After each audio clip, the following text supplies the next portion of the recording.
다 같이 사도신경으로 신앙 고백 드리겠습니다. 전능하사 천지를 만드신 하나님 아버지를 내가 믿사오며 그 외아들 우리 주 예수 그리스도를 믿사오니 이는 성령으로 잉태하사 동정녀 마리아에게 나시고 본디오 빌라도에게 고난을 받으사 십자가에 못 박혀 죽으시고 장사한 지 사흘 만에 죽은 자 가운데서 다시 살아나시며 하늘에 오르사 전능하신 하나님 우편에 앉아 계시다가 저리로서 산자와 죽은 자를 심판하러 오시리라. 성령을 믿사오며 거룩한 공예와 성도가 서로 교통하는 것과 죄를 사하여 주시는 것과 몸이 다시 사는 것과 영원히 사는 것을 믿사옵나이다. 아멘. 오늘 우리에게 주신 하나님 말씀은 구약성경 여호수아 6장 15절에서 21절까지 말씀입니다. 구약성경 326페이지에 있는 여호수아 6장 15절에서 21절까지의 말씀, 구약성경 326페이지에 있습니다. 여호수아 6장 15절에서 21절까지 말씀을 제가 읽어 드리겠습니다. 일곱째 날 새벽에 그들이 일찍이 일어나서 전과 같은 방식으로 그 성을 7번 도니 그 성을 7번 돌기는 그날 뿐이었더라.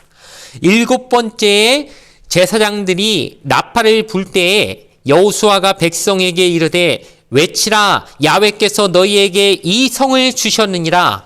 이 성과 그 가운데 있는 모든 것은 야훼께 온전히 바치되 기생 라합과 그 집에 동거하는 자는 모두 살려주라.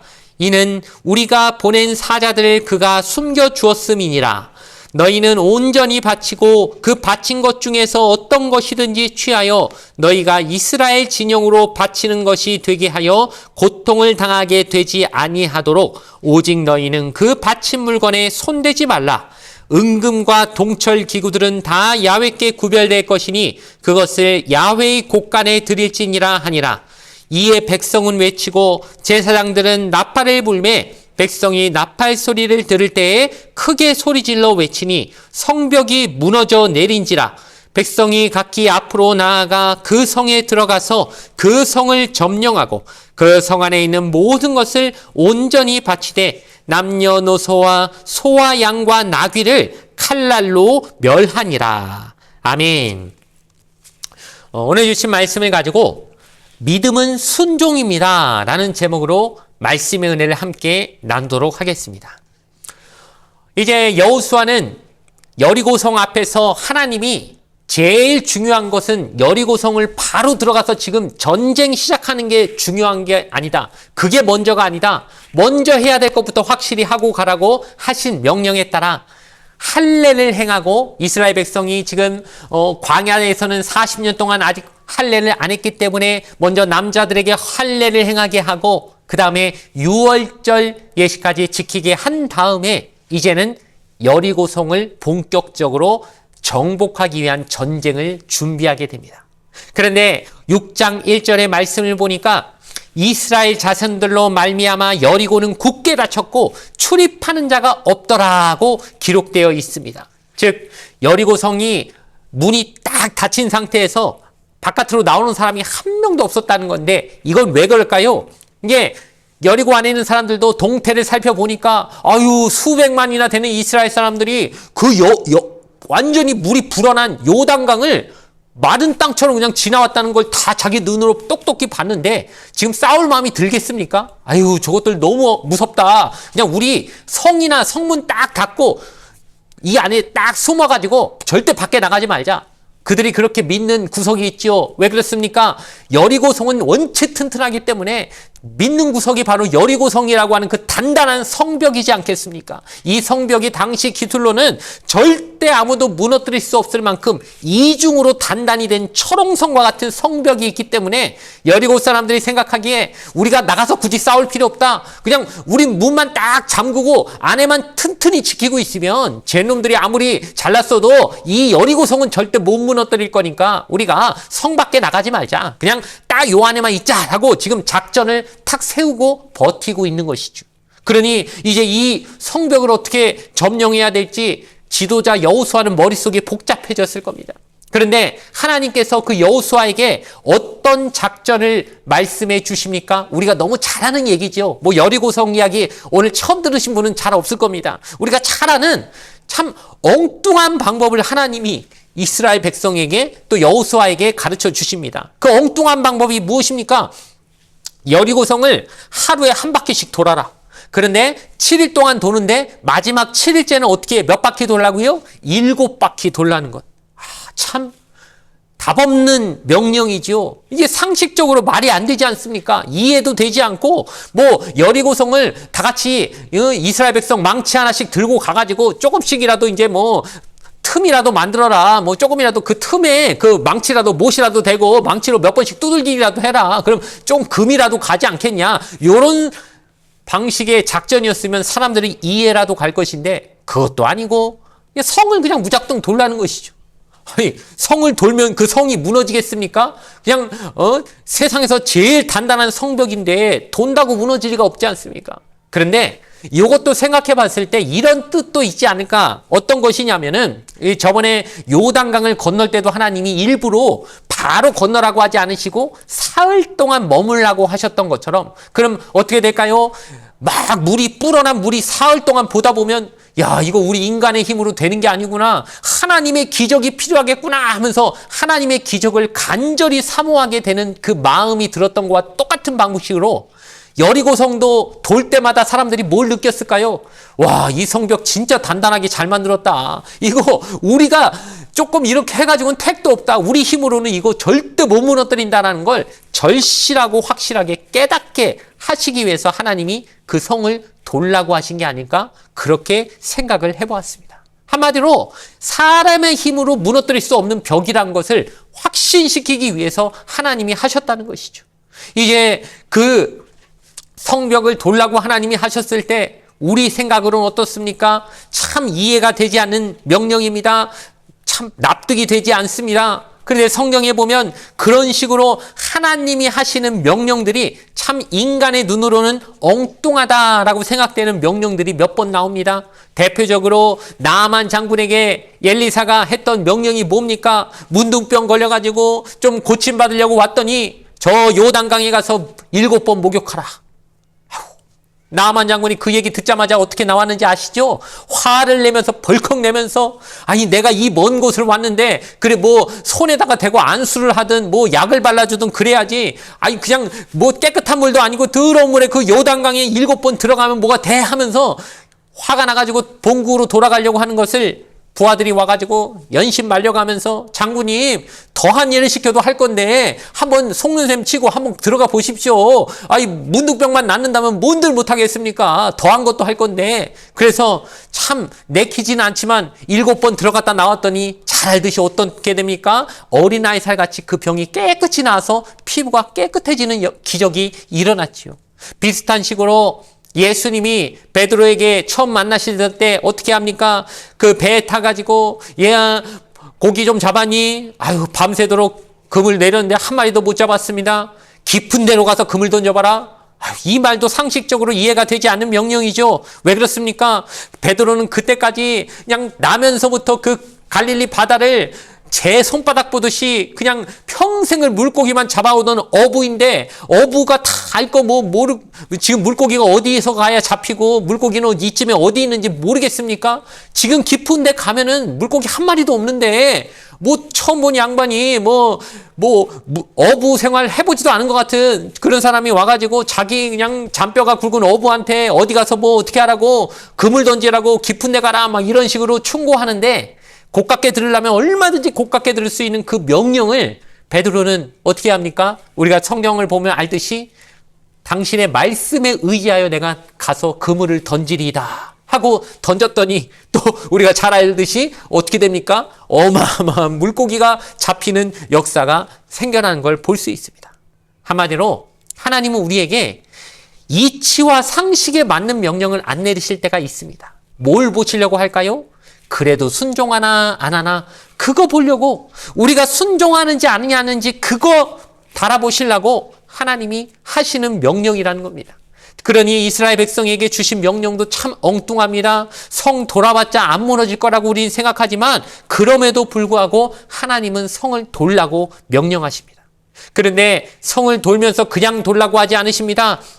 한 가지 조건을 붙이시는데 그것은 무엇이냐면 10절 말씀에 보니까 여호수아가 백성에게 명령하여 이르되 너희는 외치지 말며 너희 음성을 들리게 하지 말며 너희 입에서 아무 말도 내지 말라. 그리하다가 내가 너희에게 명령하여 외치라는 날에 외칠지니라 하고. 즉 어떻게 성벽을 돌라는 거죠? 입 벌려가면서 막 수다 떨면서 도는 게 아니라 한마디도 하지 말고 조용히, 아무 말도 하지 말고 그냥 조용히 잠잠히 돌라고 명령하시는 거죠. 안 그래도 그냥 도는 것도 힘든데 좀 말이라도 하고 내 입 가지고 말도 못하게 하십니까 싶을 수도 있지만, 하나님이 분명한 의도가 있어서 아무 말도 하지 말고 조용히 묵묵히 순종하면서 걸으라고 하시는 겁니다. 왜 그랬을까요? 아마 그 상황에서 입을 열고 마음대로 말해도 된다고 하면 여러분 상식적으로 생각해 보시기 바랍니다. 그 이스라엘 사람들 입에서 좋은 말이 나왔을까요? 나쁜 말이 나왔을까요? 긍정적인 말이 나왔을까요? 부정적인 말이 나왔을까요? 안 봐도 비디오지 않습니까? 그냥 입 열자마자, 입 열라고 하면 그냥 불평, 원망, 불평 아주 그냥 이 안에서 엄청나게 튀어나왔을 겁니다. 절대 좋은 말이 나올 리가 없지요. 하나님 감사합니다. 하나님 뜻 너무 놀랍습니다. 이런 말 할 사람 아무도 없었을 겁니다.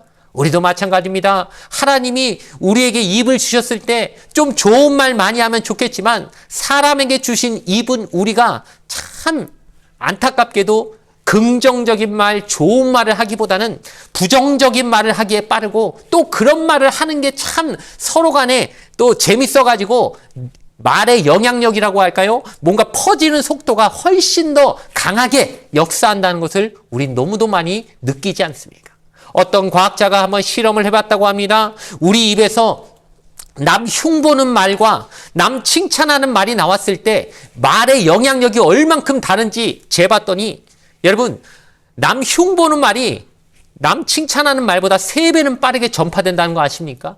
사람들이 들었을 때 남 칭찬하는 말은 그냥 듣고 그런가 보네 하고 넘어가지만, 남 흉보는 말은 그냥 듣고서 그냥 거기에 감흥이 돼가지고 이 사람한테도 전하고 저 사람한테도 전하면서 절대 내가 말했다고 하지 마 하면서 그냥 신나가지고 입에 침 튀어가면서 남 그냥 씹고 뒷담화하고 이런 얘기는 잘 퍼진다는 게 우리 인간이 가진 그 참 연약한 모습이라는 것을 하나님 너무도 잘 아시고, 여리고성을 돌 때는 절대 입 열지 마라, 말하지 마라.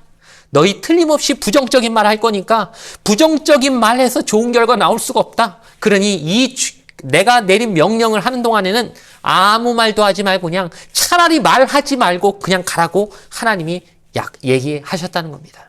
여러분, 인생 사시면서 여러분의 입에서 부정적인 말이 나와서 그 부정적인 말이 좋은 결과를 가져온 경우가 한 번이라도 있으시면 언제 저한테 나중에 조용히 와서 말씀하시면 제가 한번 간증할 기회를 드리겠습니다. 하지만 아마 없을 거라고 생각합니다. 우린 너무도 잘 알지요. 부정적인 말은 절대 좋은 결과로 나올 수가 없습니다. 나중에 후회할 일만 생기지 부정적인 말이 좋은 결과는 절대 안 나온다는 것. 그러니 하나님께서 여리고성을 돌면서도 잠잠히 하나님을 의지하면서 걷도록 훈련시키셨다는 것 우리가 꼭 기억해야 할 줄로 믿습니다. 자, 이제 하나님의 명령이 이스라엘 민족이 순종했기 때문에, 그리고 이제 7번째 도는 그때 여호수아가 하나님의 명령을 3가지를 이스라엘 백성에게 하는데, 그 명령의 내용이 3가지인데 무엇이냐면은, 첫 번째는 이 성의 모든 거민과 가축은 다 하나도 남김없이 다 진멸하라고, 완전히 없애버리라고 명령하시고, 두 번째는 기생 라합이 정탐꾼들을 살려줬죠. 그때 했던 약속이 있지 않습니까? 나와 우리 가족만큼은 꼭 살려줘야 됩니다. 그 약속을 하나님이 신실하게 꼭 지키시려고 하는 것이죠. 그러니 여호수아에게도 명령하게 하시기를 이스라엘 민족에게 절대 라합과 그 가족들은 죽이면 안 되고 꼭 살려줘야 된다. 이걸 또 명령하십니다. 마지막 세 번째 명령은 이 성은 완전히 무너져야 돼서 다시는 이걸 건축하려고 시도하는 사람이 있어서는 안 된다. 건축하려고 하는 그 사람은 그 집안엔 저주가 내릴 것이다. 이렇게 세 가지 명령을 하나님이 그 여리고성을 정복하기 전에 미리 하게 하셨다는 겁니다. 자, 그럼 우리가 이 세 가지 명령을 생각해 봤을 때 두 번째는 이해가 가지요. 왜냐하면 하나님은 약속을 지키시는 하나님, 신실하신 하나님이니까 기생 라합과 그 정탐꾼 간에 서로 맺은 그 약속을 당연히 지키라고 하시는 것 너무도 우리가 이해할 수 있는 부분입니다. 하지만 첫 번째 명령하고 세 번째 명령은 잘 이해가 안 갈 수도 있지요. 왜냐하면은 아니 왜 이렇게 잔인하게 다 죽이라고 하십니까? 좀 살려주고 또 좀 제발 좀 살려달라는 사람은 좀 살려주고 가축도 조금 남겨두고 뭐 나중에 하나님 앞에 제사를 드리든 우리가 좀 먹고 맛있게 먹든 그래도 될 테니까 조금 살려두면 어떻습니까? 또 여리고성을 다시 짓지 말라고 하는 그 명령도 어떻습니까? 이 좋은 성을 그냥 우리가 무너졌지만 조금만 기초 세워가지고 다시 세우면 우리가 잘 사용할 수 있을 것인데 그 세우는 게 뭐 나쁘다고 그렇게 다시는 이거 짓지 말라고 하십니까? 이 모든 것들은 다 하나님의 뜻과 계획이 있어서 하신 명령입니다. 어떤 뜻일까요? 철저하게 교육적인 차원입니다. 무엇입니까? 이제 가나안 정복 전쟁이 본격적으로 여리고성을 치면서부터 시작한 겁니다. 즉, 첫 단추를 잠근 것인데 이 첫 단추부터 잘못되면 모든 게 흐트러져 버리기 때문에 하나님이 여리고성은 본보기로서 제대로 한번 교육적인 차원에서 완전히 사라지게 만드시기를 원하시는 게 하나님의 뜻이었다는 겁니다. 그러니 한 명이라도 살려두지 마라. 화근을 남기지 마라. 싹이 다시는 나지 않게 밟아버려라. 그거 누구라도 그거 다시 한번 살려보려고 성을 다시 건축하려고 하는 그런 식의 의도를 가지고 하지 마라. 그런 시도하지 마라. 내가 가만 안 둔다 하고 하시면서 완전히 없애버려라. 깨끗이 지워버리라고 하나님이 그렇게 명령하시는 것이 바로 이 첫 번째와 세 번째 명령의 뜻이라는 것이죠.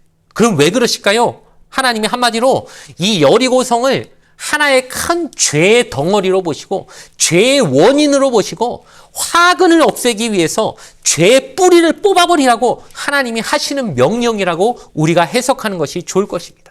한마디로 죄라는 것이 요만큼의 여지만 주면 여러분 그 죄가 거기서 머무는 게 아닌 거 아시죠? 요만큼만 짓고 나면 다시 죄 안 지을 생각 안 드는 거 절대 아니라는 걸 아실 겁니다. 요만큼 짓고 나면 그 다음에 이만큼 짓고 싶고 그 다음에 이만큼 짓고 싶고 죄에 대한 욕구는 커져만 갑니다. 그러니 아예 싹을 뽑아놓지 않으면 죄는 점점 우리를 정복하고 점령하려고 한다는 것 우리가 잘 아는 것입니다. 그러니 우리에게 진짜 중요한 건 무엇일까요? 우리가 죄를 안 지으려면 여러분 두 가지를 한번 여러분에게 여쭤보겠습니다. 어느 게 더 죄를 안 짓게 될까요? 첫 번째는 죄를 지을 가능성을 아예 없애버린 겁니다. 즉 환경 자체를 죄 지을 환경을 싹 바꿔버리는 것이죠. 두 번째는 그 죄 지을 환경은 그대로 남겨둬 두고 내가 이제부터 의지만 가지고 내가 다시는 죄 안 지으리라. 하나님 앞에 어제도 회개했으니 이제는 내 의지를 가지고 죄를 안 짓겠노라 하면서 환경은 그대로 죄 짓기 좋은 환경 다 놔둬놓고 나서 내 의지만으로 죄 안 지으려고 하는 모습. 두 가지 중에 뭐가 더 죄 지을 확률이 작겠습니까? 물어보나 마나 아니겠습니까? 우리가 뭐 대단하다고 우리 의지가 뭐 대단하다고 환경 그대로 놔둬놓고 죄 안 짓겠다고 말하겠습니까? 우린 금방 넘어질 겁니다.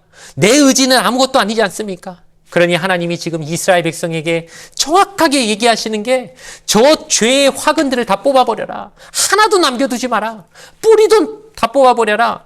다시 또 그거 재건하려고 하는 녀석은 벌 받는다 하시면서 여리고라는 그 존재 자체를 완전히 사라지게 만드시는, 즉 죄의 근원을 뽑아버리고 싶어 하시는 하나님의 그 마음 우리가 분명히 기억하고, 우리가 생각했을 때는 참 상식에 맞지 않고 이치에 맞지 않고 성을 돌면 뭐 그 성이 돈다고 무너져?